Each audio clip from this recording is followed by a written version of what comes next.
everyone, Ian Hamilton here reporting from California, where I've just tried the Vision Pro headset from Apple. Let's dive right into it.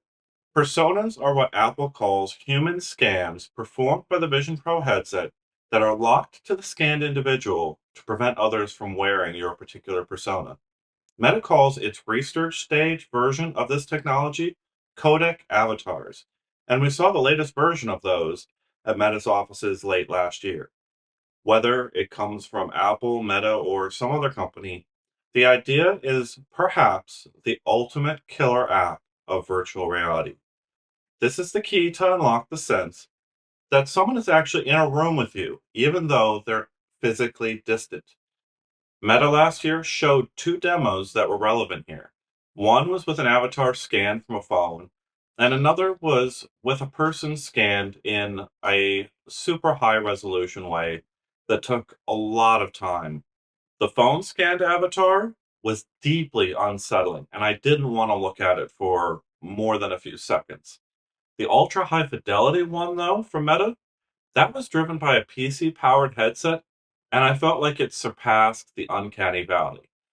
With that version of a codec avatar, it felt like he was in the room with me, actually conversing with me.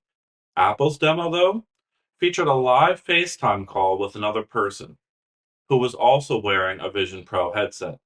And it felt better than the phone scanned avatar, but not as good as the PC based avatar that I saw with Meta. This representation at Apple was something I feel like I would have become uncomfortable talking to after a few minutes. And it certainly didn't feel like they were there in the room with me because they're constrained in a little floating window. I'm starting here with my demo and talking about personas because this felt like the only part of Apple's demo where I felt even a little bit disappointed. When it comes to everything else, Vision Pro outclassed Quest Pro and every other headset I've tried to a degree that was utterly show-stopping. I could see the weight of the headset still being a bit straining, and Apple wouldn't talk about the field of view, but it at least felt competitive or wider than existing headsets. And overall, Vision Pro provided easily the best headset demo I've ever tried. Vision Pro's pass-through is so good it questions whether there's a future for transparent AR optics. My first moment with Vision Pro, seeing the physical room viewed through the headset's display and pass through, I looked down at my own hands and it felt as if I was looking at them directly. This was a powerful moment, more powerful than any previous first I'd experienced in VR. It worked so well that I questioned how transparent optics, like the ones used in HoloLens 2 and Magic Leap 2, ever hope to match Apple's version of pass-through augmented reality in an opaque VR headset. Now, pass-through was by no means perfect. I could still see a kind of jittery visual artifact with fast head or hand movements, and in some of Apple's software, I could see a thin outline around my fingertips.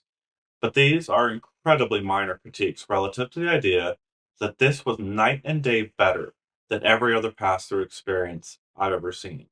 From now on, every time I look through the Quest Pro's pass through, I'll be frustrated that I'm not using the Vision Pro. Now, is the difference between the $1,000 Quest Pro and $3,500 Vision Pro worth it? I'm going to frame my answer to that question this way. Can you afford to pay $2,500 extra for a better sense of sight? The difference is like using sunglasses for reading instead of having your prescription corrected vision. You can argue the price difference is so large to make this incomparable, or you could argue that seeing more clearly is something worth thousands of dollars to some people. Now, notably, Quest Pro will be more than a year old by the time Vision Pro ships, and Quest 3 is supposed to feature better pass-through. Now let's talk about input and multitasking. The moment in Vision Pro when I had three apps running side by side in panes in front of me, I was repositioning them and resizing them effortlessly with eye-tracked pinches while sitting on a couch. Somewhere in Apple's user feedback reports, there might be a few swear words that I uttered about Meta's user interface. It just felt so good to see Apple get this so right. Pinch and drag to navigate menus, or look at what you want to select and then pinch to select it. That's it. I left my Vision Pro demo convinced that eye track pinches will indeed be the mouse click of VR and AR. Meta's wristband technology also showcased a route to this all-day VR, and Quest Pro should hypothetically be capable of the same input paradigm, with both eye and hand tracking. But how exactly does Meta support the experience on Pro parallel to Quest 2 and 3? The cheaper Quests both have hand tracking, but they don't have the critical eye tracking technology that's absolutely key to targeting what you're looking at. It's what made Apple's hand tracking feel like it just works, and Meta's doesn't. Apple's demo featured zero artificial locomotion, no analog stick to teleport or make you sick. I sat on a couch and viewed and resized panoramic photos, as well as 3D movies like Avatar 2. Spatial photos and videos that were captured by the headset featured a nice sense of depth, and so did the 180-degree immersive videos that Apple showed, which looked like they were from Apple's Next VR acquisition a few years ago. You can't move around this content positionally, but it still looks great on Vision Pro. The last portion of my demo opened a wall-sized portal, and a dinosaur stomped into my room, made eye contact with me as I walked around it in the room.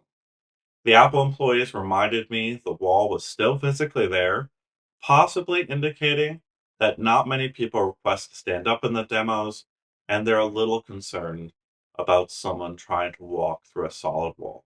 I made sure to tell the Apple employees that I would not be the first person in a Vision Pro to try to run through a solid wall. We'll have more to share about this as we digest Apple's overwhelming information dump from WWDC. And for now, we can't provide more in-depth recommendations or advice about this headset, but we highly recommend you see Vision Pro whenever you get the chance.